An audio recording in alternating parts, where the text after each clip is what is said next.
अशांत मन में रहते हैं हजारों सवाल। मौन से शांत हो सकता मन और खत्म हो सकते हैं सवाल। गौतम बुद्ध ने एकांत के विषय में कई उपदेश दिए हैं। उनकी शिक्षाओं में से एक कहावत है, एकांत और शांति में ही आत्मा का समर्थन होता है। इसका अर्थ है कि अकेलेपन और शांति की स्थिति में हम अपनी आत्मा को सच्चे रूप से महसूस कर सकते हैं और इससे हमारा आत्मा समृद्धि और सुख की दिशा में बढ़ सकता है।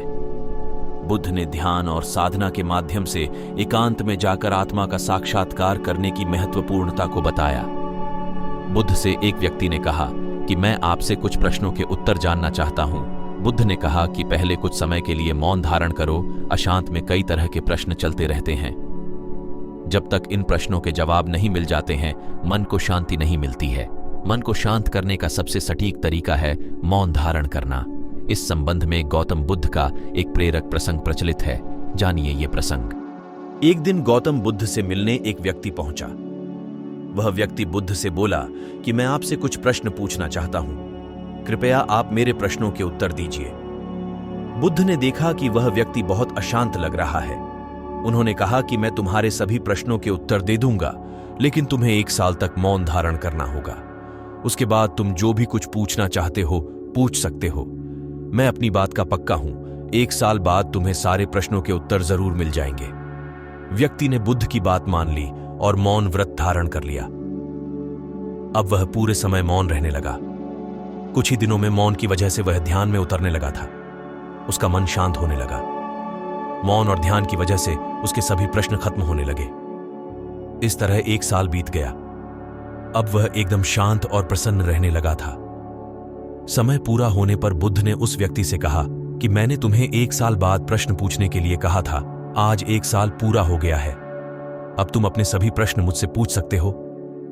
यह बात सुनकर व्यक्ति प्रसन्न होकर बोला कि आज मेरे पास आपसे पूछने के लिए कोई प्रश्न नहीं है।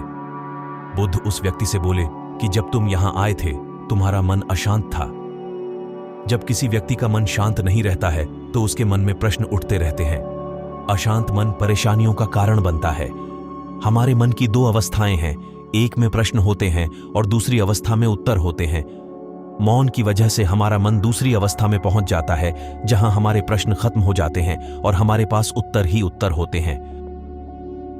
एक बार महात्मा बुद्ध से उनके शिष्य ने सवाल किया, क्या अकेला चलना ज्यादा बेहतर है या किसी के साथ? इस सवाल के जवाब में बुद्ध बोले, किसी मूर्ख व्यक्ति के साथ चलने से बेहतर है आप अकेले ही यात्रा करें। अगर आपको एक सफल यात्रा करनी है और यह भी चाहते हैं कि आप इस यात्रा को जल्द से जल्द पूरा कर लें, तो आपका अकेला चलना ही बेहतर है।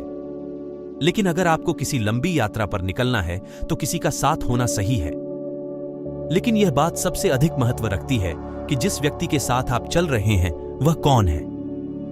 हम इस दुनिया में अकेले आते हैं और अकेले ही जाते हैं। जो व्यक्ति अकेला रहना नहीं जानता, उसके साथ किसी का होना जटिल हालात पैदा कर सकता है। ऐसे लोगों की कोई कमी नहीं है जो यह सोचते हैं कि अकेला रहना सही नहीं है।